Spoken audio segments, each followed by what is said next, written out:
Hello everyone, welcome to Nath পরিবার। আশা করি তোমরা সকলে ভালো আছো, আমিও ভালো আছি। দেখে নাও আজ আমি কোন রেসিপি তোমাদের সাথে শেয়ার করছি।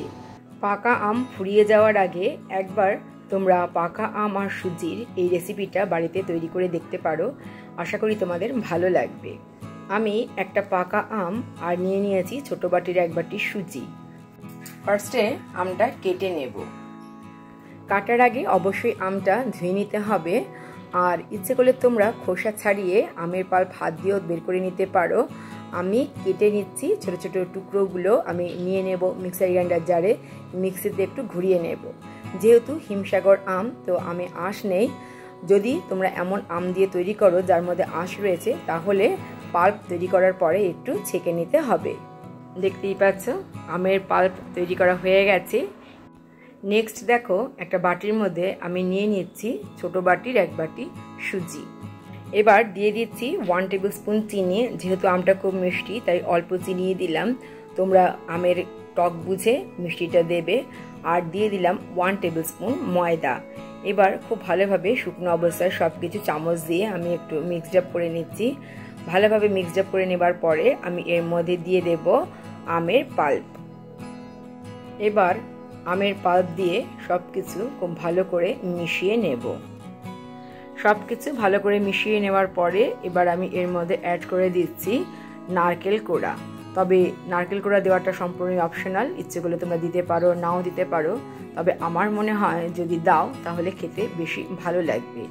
এবার নারকেল কোড়া দিয়ে আবার ভালো করে মিশিয়ে নেব। নারকেল কোড়া দিয়ে খুব ভালোভাবে মিশিয়ে নিয়েছি। এবার আমি চামচ ছেড়ে হাত দিয়েই মেখে নিচ্ছি। একটু জল এর মধ্যে অ্যাড করে দিয়েছি কারণ একটু শক্ত মনে হচ্ছিল।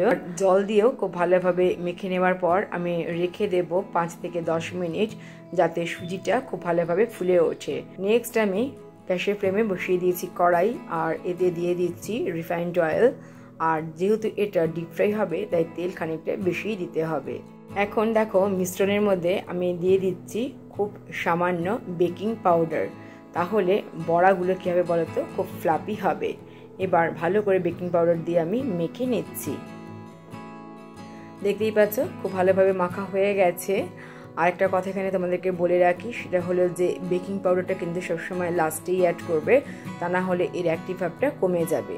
এদিকে তেলও গরম হয়ে গেছে, আর তেলের মধ্যে আমি দিয়ে দিচ্ছি আমের বড়া।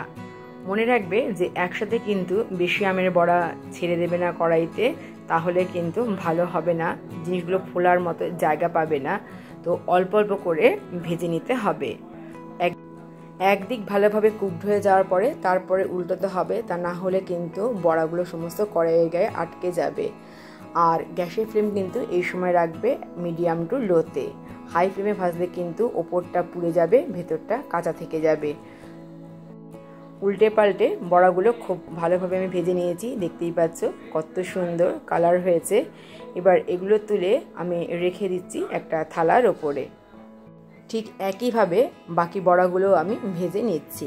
দেখতেই পাচ্ছ সবগুলো বড়া ভাজা হয়ে গেছে, আমি একটা থালার মধ্যে রেখে দিয়েছি। এবার একটা বাটির মধ্যে আমি তোমাদেরকে সার্ভ করে দেখাচ্ছি। একটা বাটির মধ্যে আমি সার্ভ করে দিয়েছি পাকা আমের বড়া। এই সিজনে তোমরাও একবার এভাবে তৈরি করে খাও, আশা করি তোমাদের ভালো লাগবে। ভিডিওটা প্রথম থেকে শেষ পর্যন্ত দেখার জন্য অসংখ্য ধন্যবাদ।